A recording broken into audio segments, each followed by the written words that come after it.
We are grateful for each and every one of you. Let us know where in the world you're tuning in from. We'd love to hear from you in the comments. Let's begin. I remember the day I signed the papers. The house wasn't just a home, it was supposed to be our future, a kingdom where we would build our life brick by brick. A modern Mediterranean-style villa, a masterpiece, the kind of home people envied, the kind of place where love was supposed to flourish. I had worked tirelessly for it, the late nights, the closed deals, the sacrifices. Everything was for us. For her. For Elena. I can still see her spinning through the grand hallways, running her fingers over the marble countertops, twirling beneath the golden chandelier like a dancer lost in a dream. "This is our castle, Adam," she whispered, her fingers lacing through mine. "The place where we'll grow old together." And I had believed her.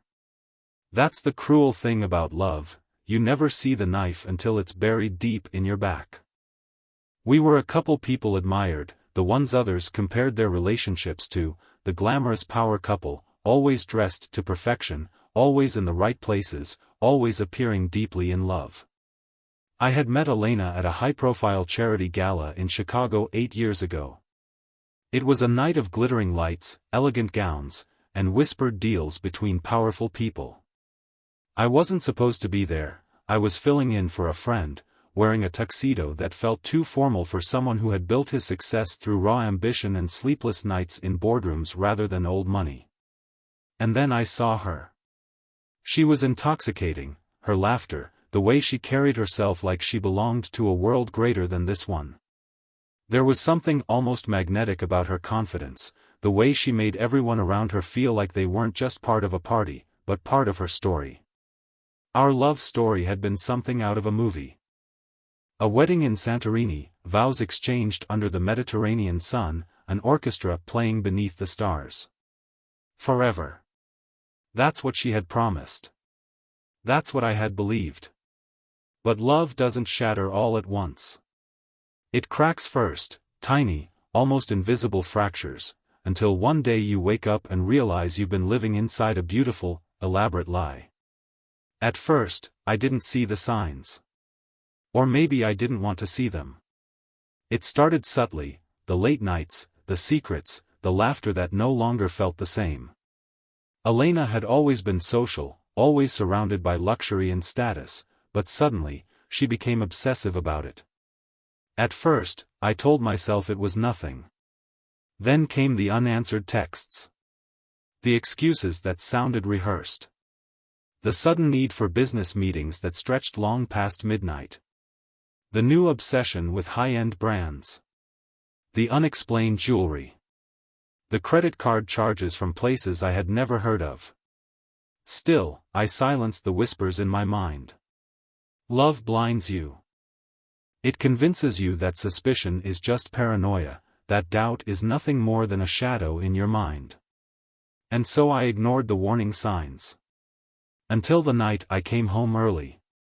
I had planned a surprise, a simple dinner. Sushi from her favorite place downtown, Sakana Bistro. I wanted to see her smile, to watch her eyes light up like they used to when I walked through the door. But when I stepped inside, something felt off. The house was too quiet. Elena wasn't there. No call. No text. Nothing. And then I saw it, her jewelry box open, her wedding ring missing. That was the first time my stomach twisted in that cold, suffocating way. The first time I felt the truth whispering in my ear. Hours later, she walked in, flushed cheeks, tousled hair. "Oh," she said, blinking. "You're home early." The hesitation in her voice. The flicker of something, almost like guilt. I saw it. But I forced myself to smile. "Thought I'd surprise you," I said, holding up the takeout bag. She laughed, but it didn't reach her eyes. "Oh, babe, I already ate." And just like that, the foundation I thought was solid began to crumble beneath my feet. That night, she barely spoke to me. Her phone never left her hand. She smiled at the screen more than she smiled at me. And then I saw his name. Daniel. I first met him at a corporate event Elena had insisted we attend. He was everything I instinctively disliked, a smooth talker, the kind of man who smiled like he already owned the world.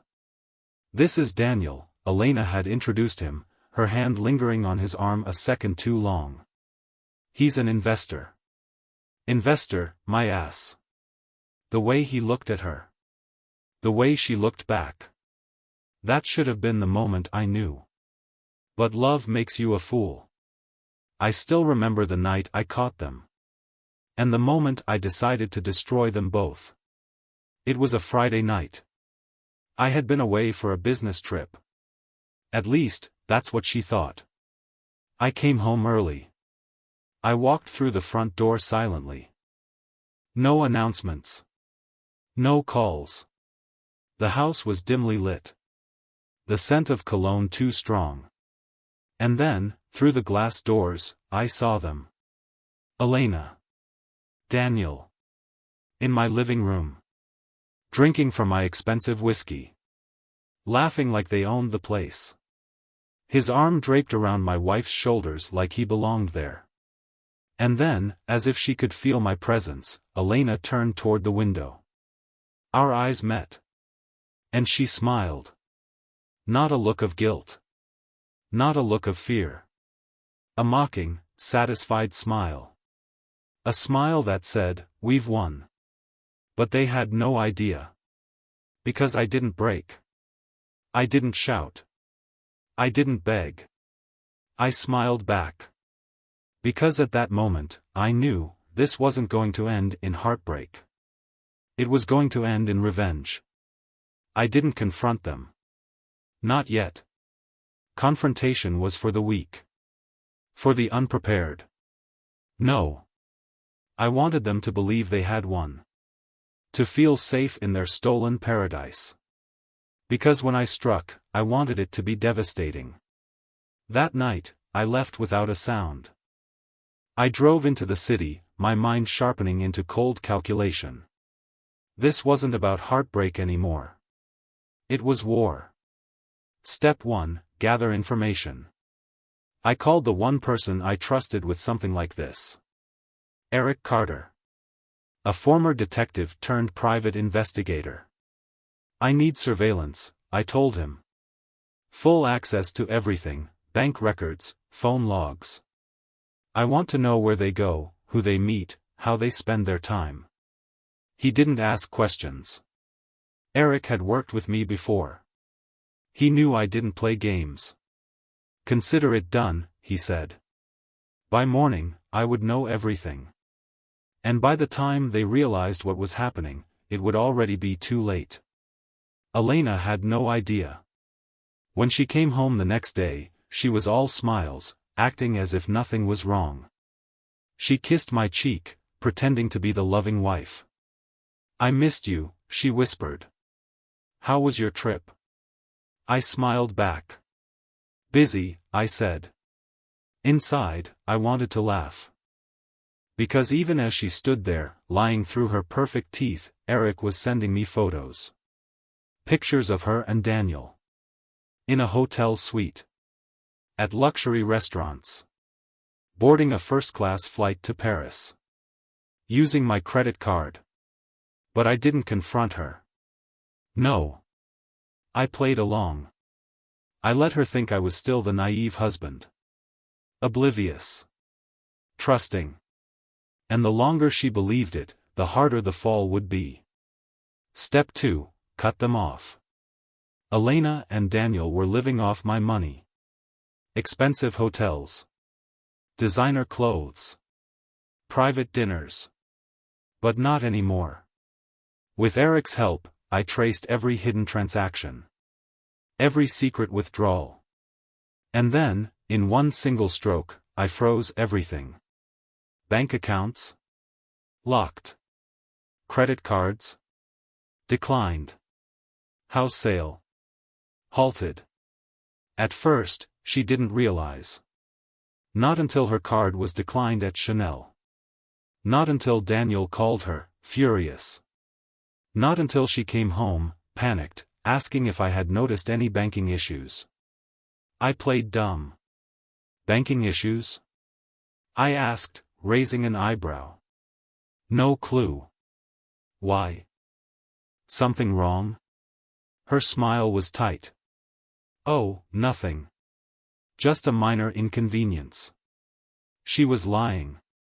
She didn't know that I already had her cornered. And I was just getting started. Daniel and Elena were running out of money. I watched as their perfect little fantasy started crumbling. Daniel, always so smug, now looked frustrated. He started making desperate calls, trying to move funds that no longer existed. Elena was spiraling, confused, anxious, her comfortable world cracking at the seams. She still didn't know who was behind it. And I enjoyed every second of it. I needed one final move to break them. And it had to be perfect. So I made Daniel an offer he couldn't refuse. Using a fake identity, a shell company I created overnight, I reached out to him. I hear you're looking for investors, I wrote. I have a deal that could solve all your problems. But we need to meet in person. He took the bait immediately. Greedy bastard. The meeting was set. And that night would be the last time Daniel Carter ever played me for a fool. I met him at an exclusive private club, the kind of place that catered to high rollers and criminals alike. He walked in, confident, thinking he was about to make a power move. I let him sit down. Let him order a $300 whiskey, acting like he still had control. And then I leaned in. You really thought I wouldn't find out, didn't you? I said, my voice calm. His face froze.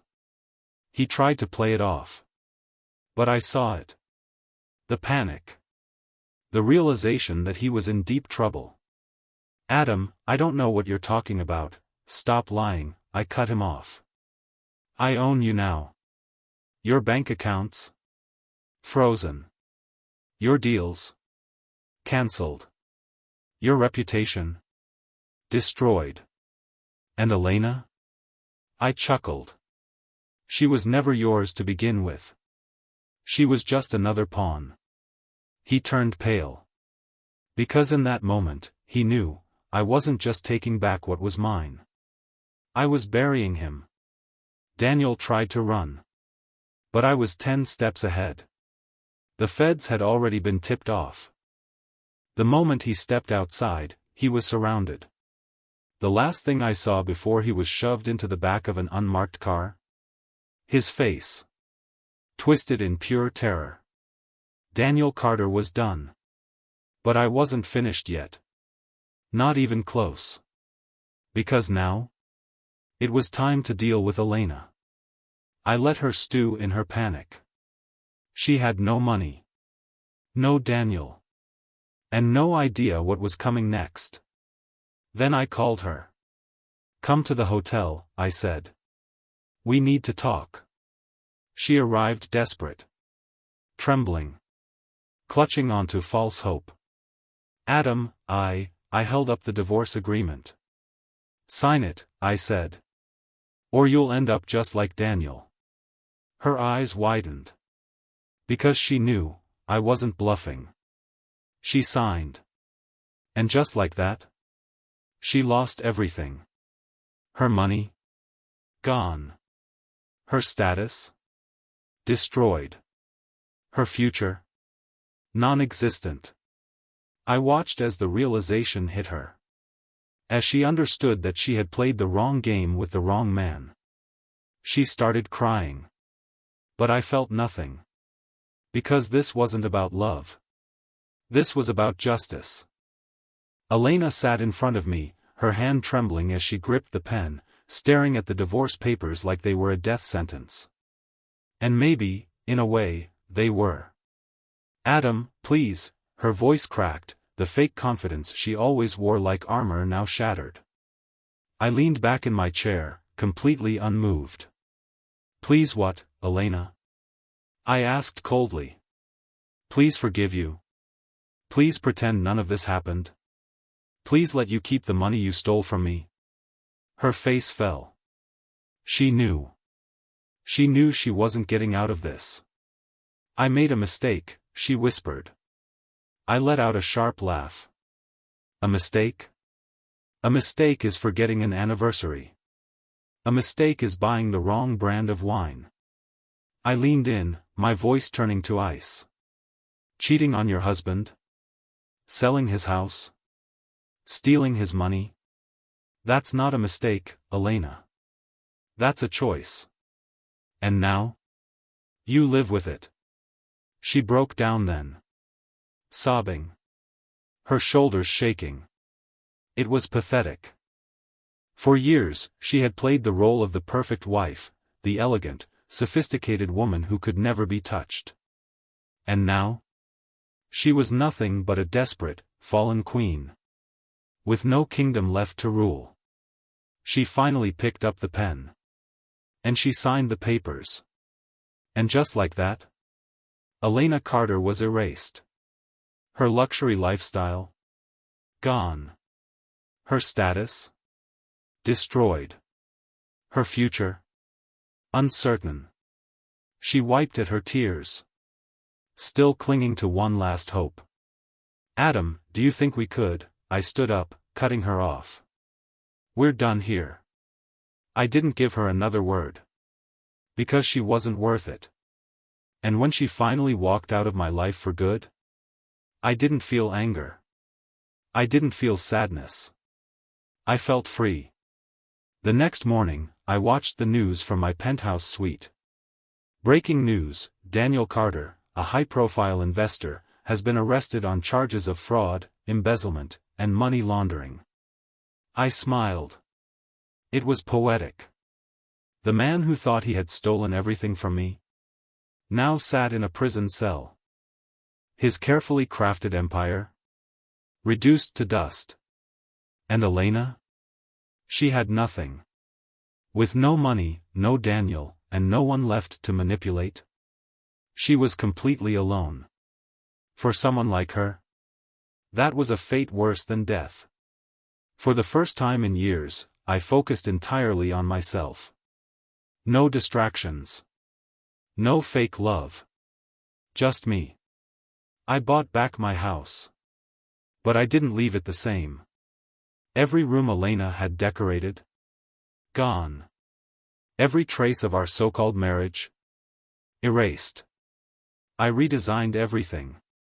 And when I finally stepped into my new home, it was exactly that. Mine. No ghosts. No betrayal. Just peace. A few months passed before the first letter arrived. It was from Elena. I stared at it for a long time before finally tearing it open. "Adam, I don't know where to begin. I don't expect you to forgive me, but I need you to know, I never stopped loving you. I don't know what's wrong with me. I ruined everything. I threw away the one person who truly loved me for something that wasn't even real. I lost myself, and I lost you. I wish I could take it back. I wish I could go back to that day you bought the house and tell myself, don't ruin this. Don't throw this away. But I can't. It's too late. Just know that I was wrong about everything. I hope you find happiness, because you deserve it."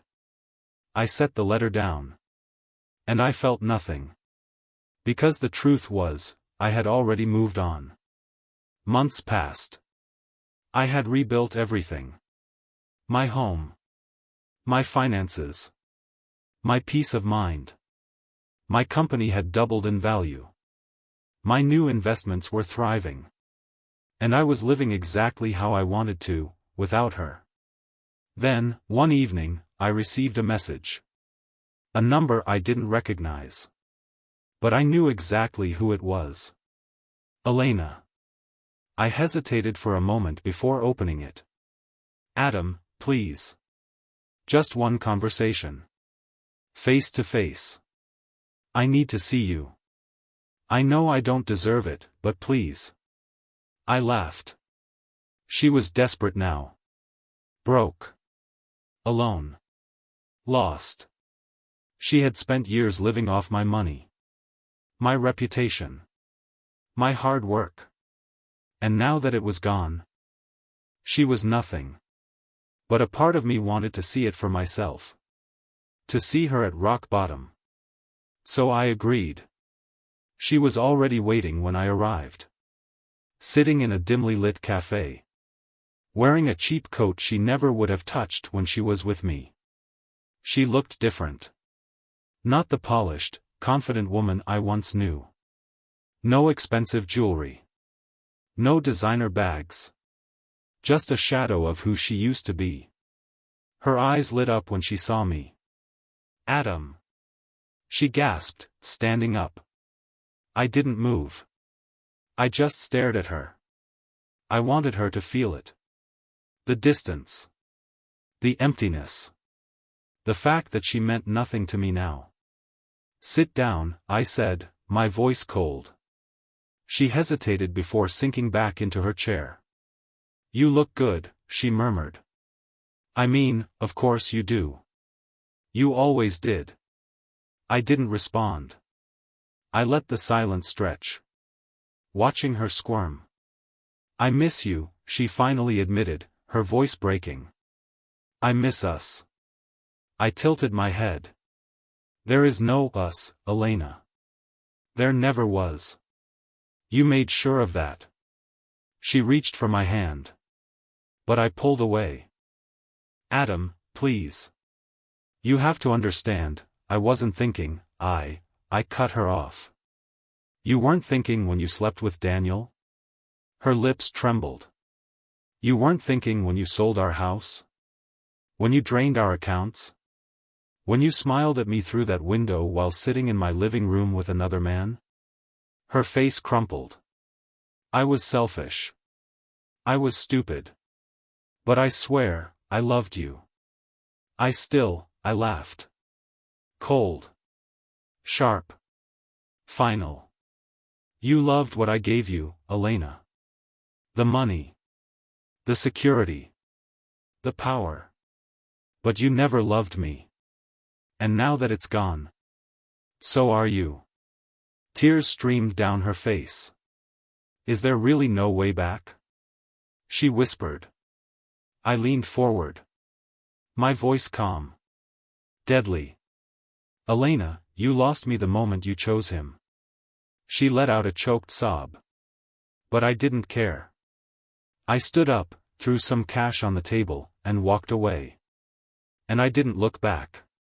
A month later, I heard through mutual acquaintances that she had moved into a small apartment on the other side of the city. She had no friends left. They had only been around for the money. The status. No Daniel. He was rotting in a prison cell. She tried getting a job in high-end fashion. But without her looks, money, or connections, nobody wanted her. She had fallen hard. And the best part? She did it to herself. Another letter arrived. I didn't even open it. I tossed it into the fireplace. And watched as the paper curled. Blackened. And turned to ash. Just like my love for her. Elena Carter was once a queen. Draped in designer silk. Adorned with jewels. Sipping champagne in the company of elites. She thrived in a world built on luxury and status. Now, she was a nobody. After our final conversation at the cafe, she vanished from high society. No more exclusive events. No more glamorous vacations. People stopped answering her calls. Because Elena was nothing without money. And money was something she would never have again. She tried reinventing herself. Applying for jobs. Reaching out to old connections. But the world she once ruled had already replaced her. The only thing left? Regret. And that was something she could never escape. At one point, Elena had a circle of powerful women.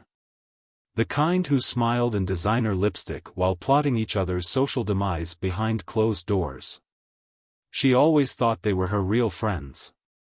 Until she had nothing left to offer. I found out through mutual acquaintances that her last remaining friend betrayed her in the most poetic way possible. One day, Elena confided in her. "Maybe I can fix things with Adam," she murmured. "Maybe I can just apologize." And that friend? Told me everything. As if to remind her, one last time, that she was truly alone. Because even the snakes she used to slither with had turned on her. When you've spent your life as a queen, you never imagine you'll have to start from nothing. But reality doesn't care about delusions. With no income. No husband. No Daniel to fund her lifestyle. Elena was forced to do something she never thought she would. She got a job. Not as a CEO. Not as a glamorous socialite. But as a low-level retail worker. In a luxury boutique. A place where she used to shop. I heard about it from an old acquaintance. Someone who recognized her while shopping for perfume. Elena was standing behind the counter. Stacking bottles on a shelf. Her once manicured hands now bare. Trembling. Humiliated. The very sales associates she used to mock were now her bosses. And she had to smile at women like her old self, wealthy. Powerful. Untouchable. Elena had become nothing more than a cautionary tale. And the irony? Was delicious. She had no choice but to move into a small, lifeless apartment. The kind of place she would have scoffed at before. No grand chandelier. No marble floors. Just a single-bedroom unit with flickering lights and second-hand furniture. She tried to make it feel like her old life. She bought cheap versions of luxury decor. Tried to convince herself that things would get better. But at night, alone in that tiny apartment, she was forced to face the truth. She had lost everything. And she had done it to herself. 6 months after our last meeting, I received one last text from her. A long, rambling message. One last attempt at redemption. "Adam, I know you don't want to hear from me, but I have to try. I have nothing left. I lost myself. I ruined the best thing that ever happened to me. I just want to see you. To explain. Please. One last time." She was still clinging to hope. Still convinced that words could erase what she did. I stared at the message for a long time. Then, without hesitation, I did the only thing that truly mattered. I blocked her. No reply. No closure. Because she didn't deserve one. Without her, my life only got better. I expanded my business. Traveled to places I had only dreamed of visiting. Built a home that was mine and mine alone. And eventually, I met someone. A woman who didn't see me as a walking ATM. A woman who wasn't defined by luxury or greed. Who actually cared about who I was, not what I could give. And that was a feeling Elena never understood. Because she never knew how to love. Not really. A year later, one final letter arrived. The handwriting was shaky. Desperate. I already knew what it said. More apologies. More pleas for forgiveness. More excuses that meant nothing. I didn't open it. I didn't even hesitate. I tossed it into the fire. And watched it burn to nothing. Because that's all Elena was now. Nothing. 1 year ago, I stood outside my own home. Locked out. Betrayed. Watching my wife smile at another man. Now, I stood in front of a home that was truly mine. One that had no memories of her. No ghosts. No lies. Just peace. A notification popped up on my phone. A message from an unknown number. Elena. I didn't open it. I just deleted it. And kept walking. Because the past had no place in my future. I wasn't bitter. I wasn't angry. I was free. And that was the greatest revenge of all.